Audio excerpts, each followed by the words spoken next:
Yang tobat dicintai Allah. Kalau kita sudah dicintai Allah, Allah akan memberikan keikhlasan dalam hati kita. Ya Bu ya? Oh Bu. Alhamdulillah. Kemudian berikutnya, sebagian sufi berkata, ikhlas adalah makom ihsan, yaitu engkau beribadah kepada Allah seakan-akan engkau melihat Allah. Tidak ada perhatianmu pada yang lain. Masya Allah. Kalau kita sudah beribadah seakan-akan kita dilihat Allah, maka kita akan bisa ikhlas. Tapi kalau kita beramal ibadah seakan-akan kita dilihat makhluk, kata Pak Haji, kita nggak akan bisa ikhlas. Allahu Akbar. Oh, Pak Haji melihatku, ibu itu melihatku, seakan-akan kita dilihat makhluk, kita nggak akan bisa ikhlas. Tapi ihsan, kita beribadah seolah-olah dilihat Allah. Masya Allah, nikmat kali itu. Di kantor gitu juga Bu, di rumah gitu juga. Kita masak seolah-olah Allah melihat kita, sehingga hati kita betul-betul merasakan kenikmatan. Hati kita betul-betul akan bersih kalau kita merasa dilihat. Namanya muraqabah. Kemudian berikutnya, ikhlas mempunyai 3 tingkatan. Yaitu yang pertama tingkatan umum, menghilangkan gambaran makhluk dari dalam hati untuk bergaul bersama Tuhan, tetapi masih disertai mencari hasrat duniawi dan ukhrawi, seperti menjaga badan, harta, limpahan, rezeki, istana dan bidadari. Yang kedua, tingkatan ikhlas yang kedua, tingkatan khusus, mencari hasrat-hasrat ukhrawi tanpa hasrat duniawi. Yang ketiga, tingkatan khusus dari yang khusus, mengeluarkan segala hasrat secara total. Ibadahnya membuktikan kehambaan dalam menjalankan tugas-tugas ketuhanan, atau karena cinta dan rindu untuk melihat Allah. Masya Allah, tabarakallah. Seperti yang diungkapkan oleh Syekh Ibnu Al-Farid, semoga Allah merahmati dan meridainya. Aku tidak meminta nikmat apapun dari surga, selain bahwa aku cinta untuk melihatmu ya Allah. Ini dia beribadah semata-mata ingin melihat Allah, cinta kepada Allah. Kemudian berikutnya, seorang sufi yang lain berkata, mereka semua beribadah karena takut neraka dan menganggap keselamatan dirinya merupakan anugerah besar, atau mereka akan tinggal di surga, sehingga mereka muncul di taman surga dan minum salsabila. Aku tidak punya pendapat apa-apa tentang surga dan neraka, karena cintaku tidak menuntut ganti apa-apa. Masya Allah. Kemudian Syekh Abu Thalib, semoga Allah merahmati dan meridainya, berkata, ikhlas untuk orang-orang yang ikhlas adalah mengeluarkan pengaruh makhluk untuk bergaul bersama Tuhan. Dan makhluk pertama yang dikeluarkan dari hati itu adalah nafsu. Ikhlas menurut orang-orang yang mencintai Allah adalah tidak beramal karena nafsu. Jika tidak, nafsu akan meminta ganti atau pemenuhan keinginannya. Sedangkan ikhlas menurut ahli tauhid adalah mengeluarkan makhluk, tidak melihat mereka dalam berbagai pekerjaan, tidak diam dan tidak tenang bersama mereka dalam berbagai keadaan. Kemudian berikutnya seorang sufi berkata, perbaikilah amalmu dengan ikhlas. Tengok Bu, perhatikan Bu. Perbaikilah amalmu dengan ikhlas, dan perbaikilah keikhlasanmu dengan berlepas diri dari daya dan kekuatan diri sendiri. Jangan merasa ada kekuatan kita dalam beramal, jangan merasa ada kesanggupan kita dalam beramal, jangan merasa itu karena semata-mata karena kehebatan kita dalam beramal, agar kita bisa ikhlas. Kemudian berikutnya, sebagian arif berkata, ikhlas tidak akan nyata sampai ia bebas dari pengaruh pandangan manusia, dan pandangan manusia tidak mempengaruhi amalnya. Kalau kita belum bisa bebas dari pandangan manusia, kita nggak akan bisa ikhlas. Tapi kalau kita sudah bebas dari pandangan manusia, ya, kita akan bisa ikhlas. Kemudian yang berikutnya yang keempat, lihat Bu. Seorang sufi lain berkata, setiap engkau sirna dalam pandangan makhluk, sungguhnya engkau besar dalam pandangan Tuhan. Dan setiap engkau besar dalam pandangan makhluk, maka engkau sirna dalam pandangan Tuhan. Sirnanya nilai suatu amal itu terjadi dengan memperhatikan dan mengawasi mereka. Kalau kita merasa besar dalam pandangan makhluk, kita menganggap makhluk segala-galanya, kita merasakan makhluk melihat amal ibadah kita, maka dalam pandangan Allah kita kecil dan nihil, dan amal kita rusak. Tapi kalau kita merasa besar dalam pandangan Allah, Allah melihat kita, memandang kita, melihat kita, memantau kita, ya, maka amal ibadah kita bisa diterima dan kita akan bisa ikhlas.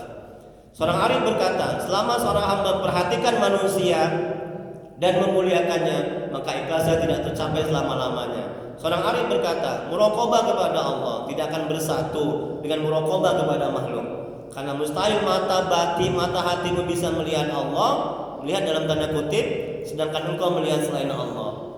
Al-Imam mengibaratkan amal perbuatan manusia seperti jasad tubuh, sedangkan ruhnya adalah ikhlas. Artinya, amal yang kita lakukan kalau tidak ikhlas tidak akan diterima di sisi Allah. Begitu juga jasad tanpa ruh maka akan dikubur jadi bangkai. Allah berfirman Quran surat Al-Isra ayat 18, barang siapa yang menghendaki kehidupan sekarang duniawi, maka kami segerakan baginya di dunia ini apa yang kami kehendaki bagi orang yang kami kehendaki, dan kami tentukan dan kami tentukan baginya neraka jahanam. Ia akan memasukinya dalam keadaan tercela dan terusir. Maksudnya, orang yang beramal ibadah dengan tujuan dunia, tidak ikhlas karena Allah, maka ia akan disiksa. Ia tidak mendapat pahala dan tempatnya adalah neraka jahanam. Nauzubillah.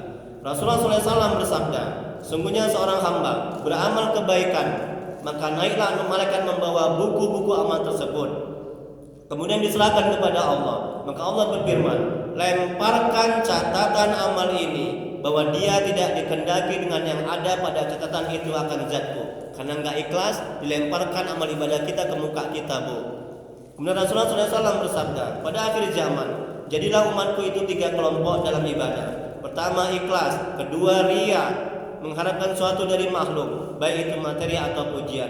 Ketiga, untuk mencari makan dan dengan manusia. Allah berfirman, bagi orang yang ikhlas, masuklah ke dalam surga, dan bagi yang lainnya, pergilah ke dalam neraka. Yang terakhir, Bu, yang kelima. Jam 7.30 sekarang. Setengah 7. Para ulama mengatakan, ikhlas ada 3 tingkatan. Yang pertama awam, sudah punya harga di sisi Allah, walaupun murah, yaitu mengesahkan Allah dalam ibadah tidak karena yang lain, tetapi beserta meminta dan menuntut bagian-bagian duniawi seperti mudah rezeki, masuk surga dan lain-lain. Ini keikhlasan orang awam. Yang kedua, khawas. Keikhlasan orang khawas, beribadah semata-mata karena Allah, mengesahkan Allah semata-mata, tetapi beserta meminta dan menuntut bagian-bagian akhirat seperti masuk surga, selamat dari neraka, diberi Allah ma'rifat dan lain-lain. Belum sampai derajat yang tertinggi. Ini sedang keikhlasannya. Yang paling tinggi, Bu, halo Bu, ini yang paling tinggi, yang ketiga. Kita usahakan yang nomor 3 ini, Bu, kita usahakan, Bu, Pak. Keikhlasan khawasul khawas, derajat yang tertinggi, beribadah semata-mata memantapkan kehambaannya dan mendirikan dengan baik Tuhannya. Jadi ia beribadah semata-mata karena Allah, ia hamba Allah dan menjunjung perintah Allah. Perkara masuk surga atau neraka bukan urusannya. Inilah yang paling tinggi. Jadi beribadah itu semata-mata untuk memantapkan kehambaannya, mendirikan dengan hak ketuhanan, atau artinya menjunjung perintah Allah, menunaikan hak-hak ketuhanan, hak-hak Allah. Apa hak Allah yang mesti kita laksanakan? Hak Allah itu adalah disembah, dipuji, dimuliakan, diagungkan. Itu hak Allah. Itu yang paling tinggi tingkat amal ibadah. Mudah-mudahan kita bisa seperti itu, ya Bu, ya. Ya Pak, ya. Amin ya rabbal alamin. Yang terakhir, agar bisa ikhlas, tolong diamalkan, Bu. Ada 7 agar bisa ikhlas. Ini kata Syekh Imam Ibnu Athaillah Sakandari. Yang pertama, merenungi ayat, hadis dan kisah para ulama tentang ikhlas dan bahayanya bila tidak ikhlas. Coba renungkan, kalau kita nggak ikhlas, rusak amal kita. Kalau kita nggak ikhlas, bukan semakin dekat kepada Allah, bukan semakin mengenal Allah, bahkan akan semakin jauh dari Allah. Kalau kita nggak ikhlas, semakin buruk akhlak kita. Kalau kita nggak ikhlas, sia-sia kita beramal, capek amal ibadah kita. Nah, coba timbulkan keburukan-keburukan seperti itu. Ini manajemen hatinya kalau kita beribadah tidak ikhlas. Yang kedua, agar bisa ikhlas, menyembunyikan amal soleh yang sunnah, baik sebelum dan sesudah. Yang sunnah disembunyikan, yang wajib dinampakkan. Sholat yang fardu nampak, kalau yang sunnah itu disembunyikan. Makanya sholat sunnah lebih afdal tuh di rumah, tidak di masjid. Sholat sunat, kalau sholat yang fardu yang 5 itu lebih afdal di masjid. sedekah dinampakkan baik, disembunyikan itu jauh lebih baik. Masya Allah. Dinampakkan kita juga niatkan untuk dakwah, syiar, agar yang lain itu mencontoh kita sedekah. Disembunyikan jauh lebih baik. Kalau kita baru belajar ikhlas, usahakan sedekah itu jangan dinampakkan. Kalau masih belajar orang awam, perbanyak sedekah yang tidak diketahui oleh orang lain. Tapi kalau kita sudah bagus, keikhlasan kita, hati kita sudah bagus, ya nggak apa-apa dinampakkan, agar nggak rusak amal kita, agar kita bisa ikhlas. Nah ini ya, ini tadi kata alimah, menyembunyikan amal soleh yang sunnah, baik sebelum dan sudah. Yang ketiga agar bisa ikhlas, Bu, memutus tamak dari makhluk. Jangan berharap kepada makhluk. Makhluk ya Allah, demi Allah, makhluk tidak bisa membuat kita kaya, menyelamatkan kita. Ya, jangan beribadah karena mereka, karena dia, karena suami, karena istri beribadah, karena anak-anak. Jangan. Enggak, mereka anak istri nggak bisa menyelamatkan kita. Betul, betul Bu. Yang menyelamatkan kita adalah amal kita yang ikhlas. Ya, biar suami kita itu nggak baik, suami kita belum taat, biarkan. Ya, jangan sibuk fokus hati akal pikiran kepada suami yang belum taat. Senyum-senyum ibu itu. Tapi fokuslah kepada amal ibadah kita. Kalau kita ibadah sudah ikhlas, suami yang belum taat menjadi taat. Betul? Betul Bu? Itu buah dari keikhlasan kita dalam beramal ibadah. Jangan sibuk dengan anak yang belum taat, anak yang masih nakal. Jangan sibuk akal pikiran kita, Bu. Stres kita, demi Allah stres. Banyak jemaah saya itu yang stres. Tapi sibuk hati akal pikiran kita, bagaimana amal ibadah kita bisa ikhlas, bagaimana cara memperbaiki amal ibadah kita. Kalau amal ibadah kita sudah baik, sudah ikhlas, sudah bersih hati kita, sudah taat kepada Allah, Allah akan menggerakkan dan memberikan hidayah kepada anak kita menjadi taat. Betul? Itu buah dari kita sebagai orang tua yang ikhlas dalam beramal ibadah, yang baik amal ibadah kita. Jadi fokuskan aja hati, akal pikiran kita, bagaimana supaya amal ibadah kita bisa diterima. Masya Allah. Yang terakhir, yang keempat, selalu mujahadah dan riyadhah. Yang kelima, doa agar ikhlas. Yang keenam, berteman dengan teman yang ikhlas. Yang ketujuh, merasa cukup dengan ilmu Allah. Allah Maha tahu, Allah Maha melihat, Allah Maha mencatat, Allah Maha memberikan hidayah. Itu yang dimaksud dengan merasa cukup dengan ilmu Allah. Wallahu a'lam. Hanya Allah yang Maha tahu. Ya. Assalamualaikum warahmatullahi wabarakatuh. Ya, mungkin ada yang perlu diskusikan, silakan Bapak Ibu. Ya, Pak Haji silakan Pak Haji. Alhamdulillah. Apa kabar Pak Haji, sehat? Ya, gimana ibadahnya, ikhlas atau enggak ikhlas? Ya, bercanda Pak Haji. Silakan Pak. Assalamualaikum warahmatullahi wabarakatuh. Ya. Saya mau tanya. Iya, Mas. Mana lebih utama? Iya. Ikhlas dengan akal yang baik. Masya Allah, tabarakallah. Karena itu kelihatannya orang beribadah dengan ikhlas. Iya. Oh gitu ya. Pintar Pak Haji. Udah gitu aja Pak Haji. Ustaz, mana yang lebih utama? Ibadah dengan ikhlas, dengan akhlak yang baik. Ya. Masya Allah, tabarakallah. Bagus sekali pertanyaannya Pak Haji. Semoga Allah merahmatkan Pak Haji.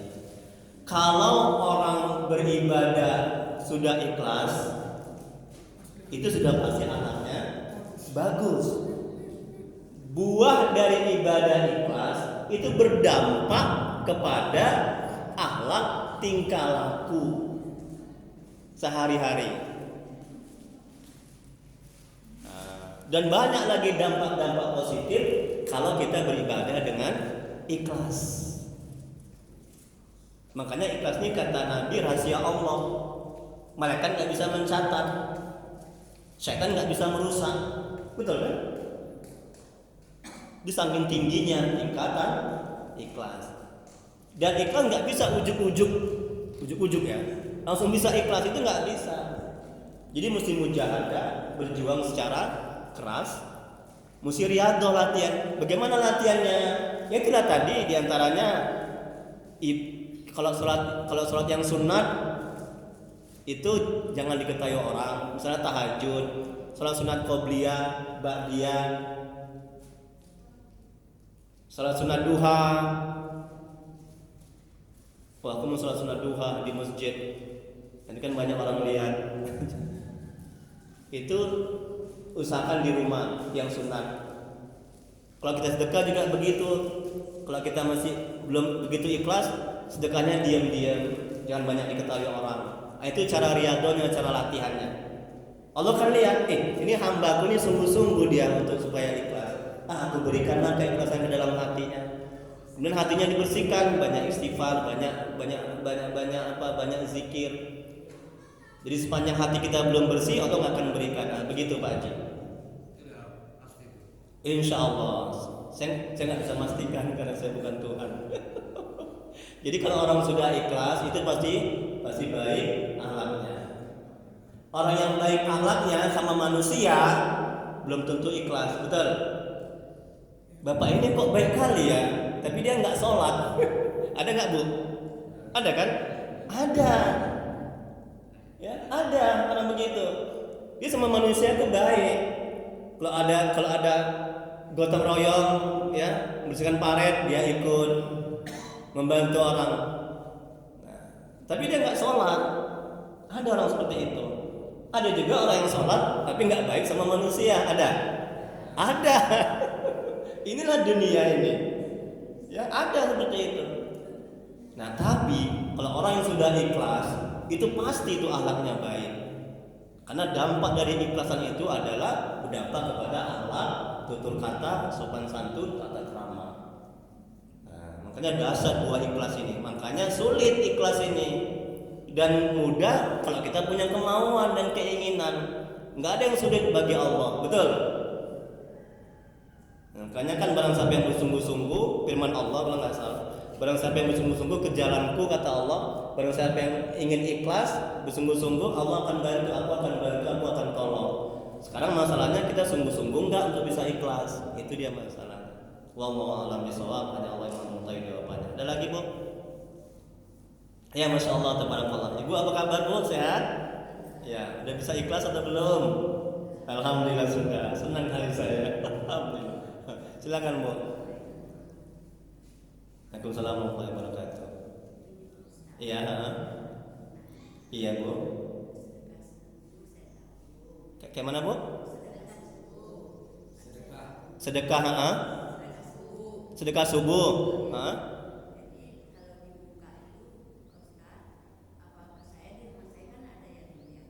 ya. Pertanyaannya? Oh, sedekah subuhnya boleh nggak dibagi dengan cucunya? Oh, boleh atau tidak gitu? Ya boleh. Jadi setiap sedekah ini,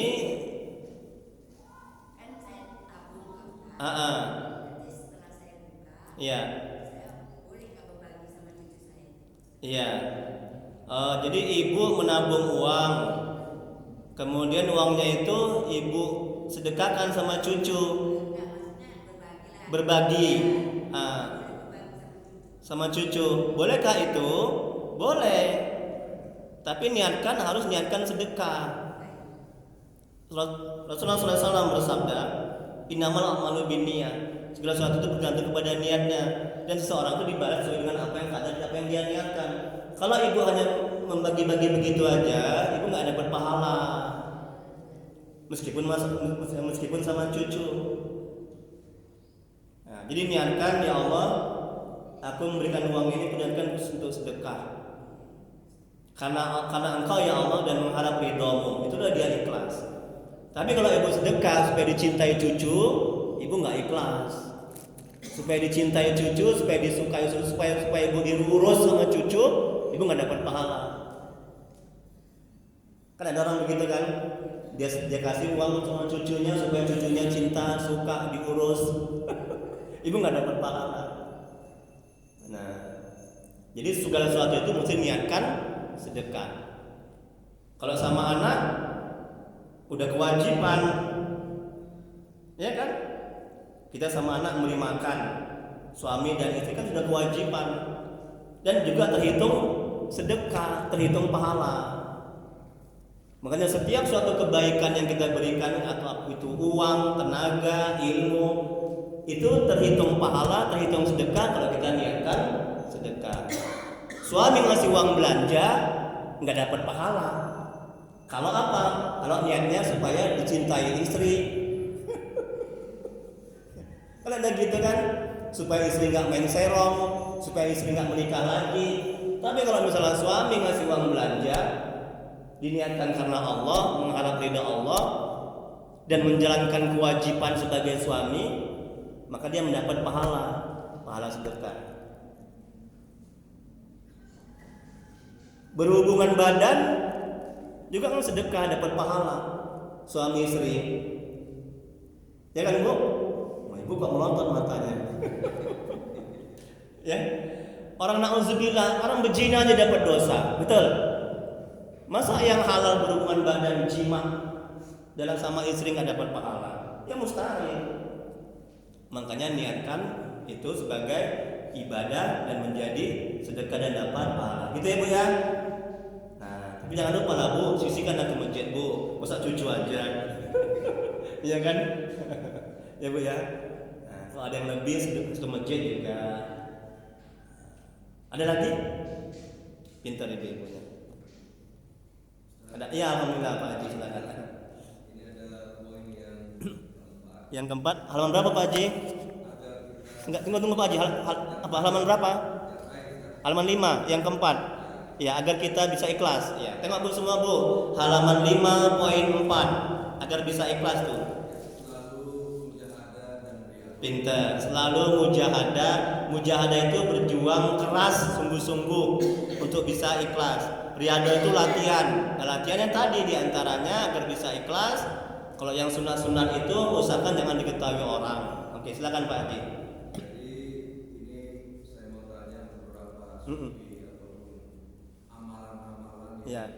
saya dengar. Ya. Mereka ada sholat yang selain dari sunat empat. Sholat daimun. Sholat di luar sholat. Ya. Sholat kita di luar sholat. Nah, ini maksud saya bisa Ustaz jabarkan supaya kita bisa mengerti juga apa itu sholat di luar sholat gitu. Kemudian apakah ada Tunggu dulu sebentar. Satu-satu dulu biar saya nggak lupa. Ustaz, apa maksud dari sholat di luar sholat? Nah, sekarang saya tanya sama Pak Haji, sama ibu-ibu lah dulu. Bu, arti sholat itu apa artinya? Atau esensi sholat itu apa artinya? Apa maksudnya esensi sholat? Pak Haji, mengingat Allah. Ya, jadi sholat di luar sholat artinya di luar kita sholat kita harus mendawamkan, mengistiqomahkan, selalu ingat kepada Allah. Gitu dia. Jangan hanya pas sholat Allahu Akbar kita ingat Allah. Tapi di luar sholat juga, dimanapun kita berada, lagi masak kita zikir ingat kepada Allah. Subhanallah, subhanallah, subhanallah, lagi masak. Jangan keong racun, jangan nyanyinya nyanyi yang mengundang setan, jangan. Nanti nggak berkah makanan itu. Dan kalau sudah nggak berkah nanti jadi rusak akhlak, watak, karakter suami dan anak. Gara-gara kita masaknya itu nggak ingat Allah. Nah, itu perhatikan Bu. Jadi jangan salahkan murni suami atau anak kalau dia jahat. Boleh jadi ibu masak, ya, ibu masaknya nggak ingat kepada Allah, nggak baca Bismillah, nggak zikir ibu masak nggak sholawat, betul kan? Jadi nggak berkah makanan itu.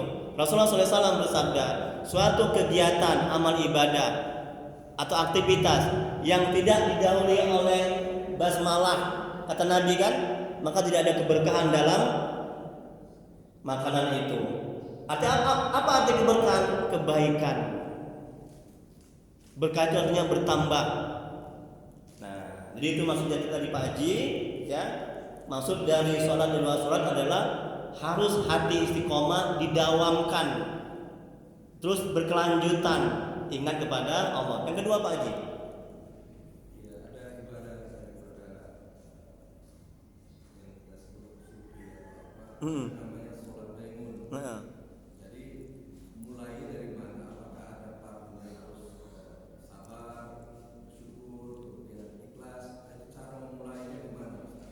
Iya. Yang begitu Ustaz. Iya. Apakah dari sabar, bersyukur, ikhlas, gitu ya? Apakah dari tawakal, berserah kepada Allah? Nah, dari mana mulainya? Mulainya dari kembali ke hati. Yang pertama, bereskan hati dengan tobat, banyak istighfar.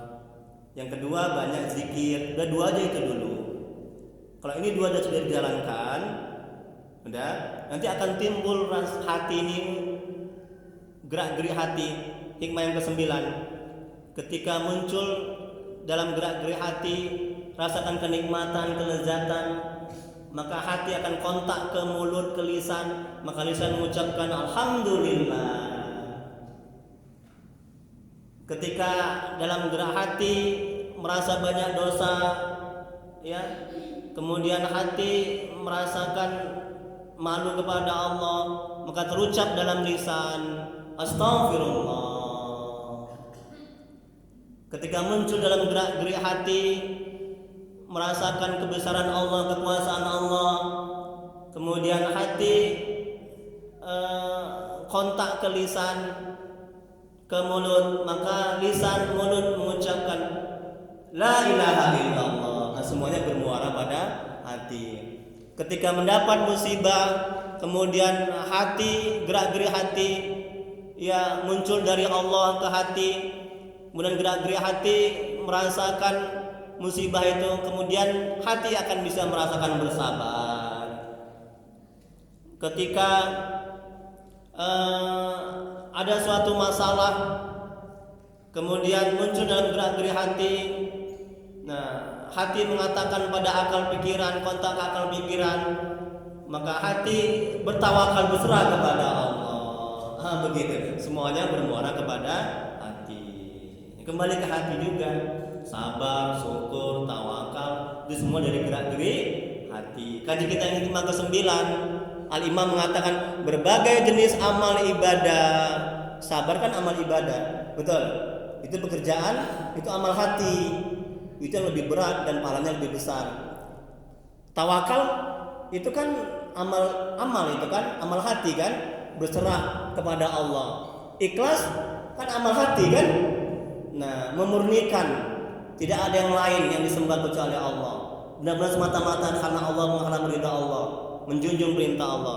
Kata Imam Hikmah ke-9, berbagai jenis amal ibadah termasuk ikhlas, tawakal, sabar yang dikerjakan karena berbagai rupa segala sesuatu yang datang pada gerak-gerik hati, dari Allah, malaikat ke hati. Masya Allah, tabarakallah, nikmat kali ya. Wah, ini kajinya nih tinggi nih Bu, ya, berharga sekali nih Bu, ya, tolong diamalkan Bu, kalau enggak sia-sia nanti Bu. Dan kita semuanya selamat. Amin ya rabbal alamin. Kita bisa lihat orang yang beramal ibadah tapi semakin jahat. Ada Bu, orang beramal ibadah tapi mulutnya nggak bisa direm, kasar mulutnya. Ada. Nah, ibu tuh senyum dia menghayati. Jangan-jangan suamiku. Ada kan? Kenapa bisa begitu? Karena dia nggak ikhlas, salah satunya. Wallahu a'lam bishawab, hanya Allah yang mengetahui jawabannya. Udah hampir jam 7. Ada lagi? Nikmat ini. Enggak ada. Ada? Pak Haji. Oh, penutup, Masya Allah, tabarakallah. Sehat Pak Haji? Sehat Pak Haji? Alhamdulillah. Silakan Pak Haji. Kajian kita Ya. ikhlas. Pintar, ikhlas. Ini teori Pak. Teori ya. Teori. Ya. Yang mau saya tanyakan praktek langsung. Masya Allah. Iya. Jadi Pak Ustadz jawab. Iya. Yang pas. Yang pas. Rumah saya letaknya di pinggir jalan. Iya. Ini praktek langsung Pak. Praktek langsung ya. Amal langsung ya. Lalu lalang setiap hari pagi, sore, siang, malam. Iya. Tapi kejadiannya tidak setiap hari. Mm-mm. Suatu saat saya bangun pagi, ada 2 bungkus sampah Astagfirullah. di depan rumah. Ya Allah. Dekat tong sampah. Bangun pagi ada 2 bungkus sampah. Tapi Di depan rumah. saya tanya tidak ada yang buang sampah. Ada yang buang sampah Berarti ini dari luar. dari luar. Kita nggak tahu orangnya. Ini kejadian nyata ya? Ya. Tapi nggak setiap hari. Tapi nggak setiap hari.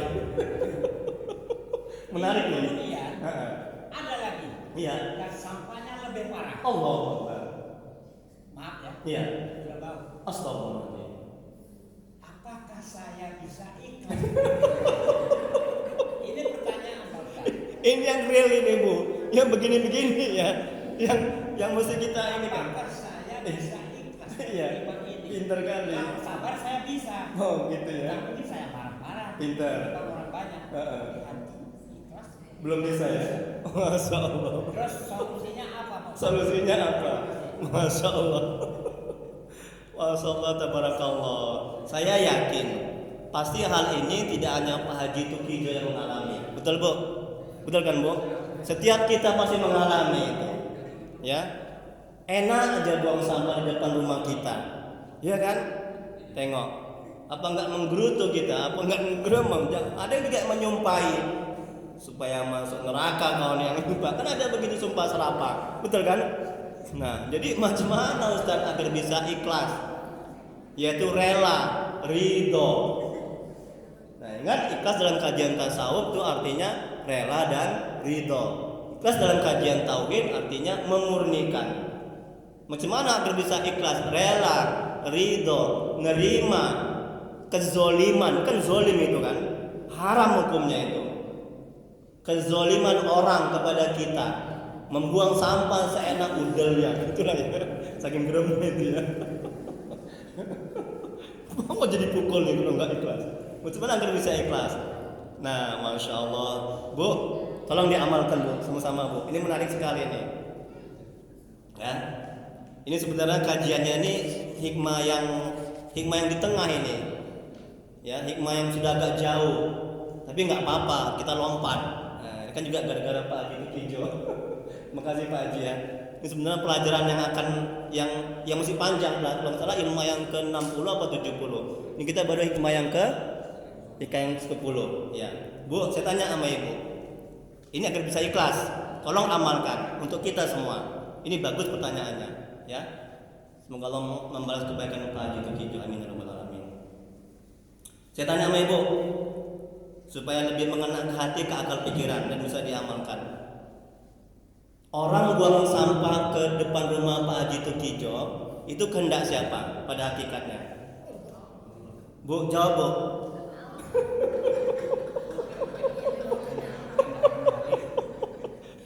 Ibu jangan takut sama Pak Haji Tukijo. Ada Ustaz. Bu, kok ragu-ragu? Oh, sabar. Allah, begitu mantap Bu ya Bu ya. Saya ulangi lagi Bu. Pak Haji Tukijo nggak akan marah dia. Jangan takut ya, bercanda ya. Orang membuang sampah ke depan rumah Pak Haji Tukijo itu kehendak siapa? Mantap lah Bu. Allah. Tidak ada sesuatu yang terjadi di dunia ini kehendak selain kehendak Allah. Semuanya kehendak Allah. Itu yang pertama. Udah? Yang kedua saya tanya lagi. Orang buang sampah ke rumah di depan Pak Haji Tukijo itu atas izin siapa? Allah. Gitu Bu. Ya kan? Atas kehendak Allah. Ini agar kita bisa ikhlas manajemen hatinya. Karena kita semua mengalami. Ya, pasti itu dalam rumah tangga, dalam lingkungan. Ada aja yang jahil, ada yang stupid, yang bodoh, ada aja yang nakal. Kalau nggak gitu namanya bukan dunia. Ini manajemen hatinya. Itu di surga. Betul kan? Masya Allah, Pak Haji menghayati ketawanya. Jangan-jangan Pak Haji juga dijolimi Pak Haji ya. Oh biasa kan juga kan? Sama Pak Haji Tukijo, Pak Haji juga. Ya, jadi atas kehendak Allah, atas izin Allah. Yang ketiga, Bu. Pada hakikatnya perbuatan Allah enggak itu Bu? Kalau ragu Ibu, pada hakikatnya perbuatan Allah enggak itu? Enggak. Astagfirullahaladzim, udah rusak akidah Ibu. Bahaya itu Bu. Itu kan rukun iman, betul kan? Percaya kepada yang buruk, yang baik dari Allah. Masa dari tetangga? Masa dari kucing? Masa dari meong? Yang baik dan buruk dari Allah. Masya Allah. Tabarakallah Pak Haji. Ikhlas kan Pak Haji kan? Masya tengok kan. Jadi ketika ada yang datang sama kita yang gak cocok, karena gak semua yang datang di dunia ini yang cocok dengan keinginan kita, betul? Pasti ada yang gak cocok. Itulah dunia. Kalau gak gitu di surga lah, enak aja. Pintar, yang baik dan buruk seperti datang siang dan malam berganti. Kadang disakiti, kadang dizolimi, kadang dicintai, kadang disanjung. Itulah dia dunia. Nah, jadi timbul ini manajemen hatinya agar bisa sabar dan ikhlas. Timbulkan kesadaran dalam hati. Setiap ada yang nyakiti, ada yang nggak enak, ada yang nggak cocok. Suami belum taat, istri belum taat, anak belum taat, belum dapat rezeki, ada COVID, yang baik yang buruk itu kehendak Allah, atas izin Allah, dan pada hakikatnya itu semuanya perbuatan Allah. Dan sudah satu lagi, sudah tertulis di kitab Lauh Mahfuz pada bulan Desember bulan ini tanggal sekian, jam sekian, Pak Haji Tukijo dilempari sampah di depan rumahnya. Itu mesti kita imani. Kalau enggak, nauzubillah, kufur iman. Rukun iman itu. Wallahu a'lam bishawab. Alhamdulillah, udah kena ruqyah Pak Haji Tukijo. Jadi tenang hatinya, bisa ikhlas. Oke Pak Haji? Ada lega. Kalau enggak gitu, siap-siap setan akan masuk. Nafsu akan membisikkan. Oh, marah aja kau pukul dia itu yang sudah menjolimu, udah buang sampah. Oh, jangan kamu ikhlas, jangan kamu ridho. Kapan lagi saatnya kamu membalas? Itu dia kata setan dan nafsu. Kalau udah begitu, siap-siaplah kita ambil parang, gosok. Mana yang buang sampah ke rumahku? Akan kutebas, akan gitu nanti. Ya nauzubillah, jangan sampai seperti itu. Kalau dia nggak belajar manajemen hati, dia akan terpancing kepada setan dan nafsu. Tapi kalau dia sudah belajar alihkan manajemen hati, ketika anak belum taat, istri belum taat, suami belum taat, ada yang melempar sampah, senyum dia. Oke, Bu, doa kita Bu ya. Katanya penutup kata Pak Haji Tukijo. Pas sekali penutup, bagus sekali betul. Astagfirullahaladzim. Kita doa ya, ngambil berkah. Astagfirullahaladzim. Astagfirullahaladzim ya Allah. Allahumma salli ala Sayyidina Muhammad wa ala alihi wasallim. Allahumma salli ala Sayyidina Muhammad wa ala alihi wasallim. Allahumma salli ala Sayyidina Muhammad wa ala alihi wasallim. Bismillahirrahmanirrahim. Alhamdulillahirabbil alamin. Hamdan yufi ni'amahu wa yukafi mazid. Ya Rabbana lakal hamdu kama yanbaghi li jalali wajhika wa 'azimi sultan. Allahumma shalli ala Sayyidina Muhammad wa ala ali Sayyidina Muhammad. Ya Allah ya Rahman ya Rahim. Dengan keberkahan dan kemuliaan Nabi Muhammad sallallahu alaihi wasallam kepada sahabat, dan keberkahan kemuliaan Syekh Abdul Qadir Al-Jilani, dengan keberkahan dan kemuliaan Syekh Imam Ibnu Athaillah Sakandari. La ilaha illa anta subhanaka inni kuntu minaz zalimin. Ampuni ya Allah dosa orang tua kami. Ampuni sebesar apapun masa lalu mereka. Terima amal ibadah mereka. Terima taubat mereka. Kasihanilah mereka ya Allah. Ya Allah, ampuni dosa orang tua kami telah mendahului kami. Jauhkan mereka dari siksa kubur. Jadikan kuburan mereka taman-taman surga. Tempatkan mereka di surga, sebaik-baik surga ya Allah.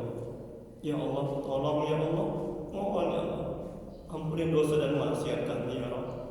Ampuni sebesar apapun masa lalu kami. Terima amal ibadah kami, terima taubat kami. Kasihanilah kami ya Allah. Mudahkan rezeki kami dan berkahi, mudahkan urusan kami dan berkahi. Banyakkan umur kami Ya Allah, jadikan rumah tangga kami rumah tangga yang sakinah mawaddah warahmah. Jadikan anak-anak kami anak yang soleh dan soleh. Jauhkan kami dari musibah dan bala bencana, ya Allah. Ya Allah yang Maha menatap, tuntun hati kami agar bisa istiqomah di jalan-Mu, ya Allah. Tuntun hati kami agar bisa selalu mengingat-Mu dan selalu berselawat kepada Rasul-Mu, ya Allah. Ya Allah, anugerahkan kepada kami, berikan kepada kami keikhlasan dalam beramal ibadah, ya Allah. Tolong ya Allah, berikan kepada kami keikhlasan dalam beramal ibadah, ya Allah. Ya Allah, mohon ya Allah, berikan ke dalam hati kami keikhlasan dalam beramal ibadah, ya Allah, agar kami bisa semakin dekat dan mengenal-Mu, ya Allah. Ya Allah, mohon ya Allah, tolong ya Allah, bila di antara kami, keluarga kami, jemaah ini ada yang sakit, mohon sembuhkan penyakitnya, ya Allah. Angkat penyakitnya, ya Allah. Beri kesabaran mendapat musibah, ya Allah. Ganti musibah yang mereka alami dengan yang lebih baik nantinya, ya Allah.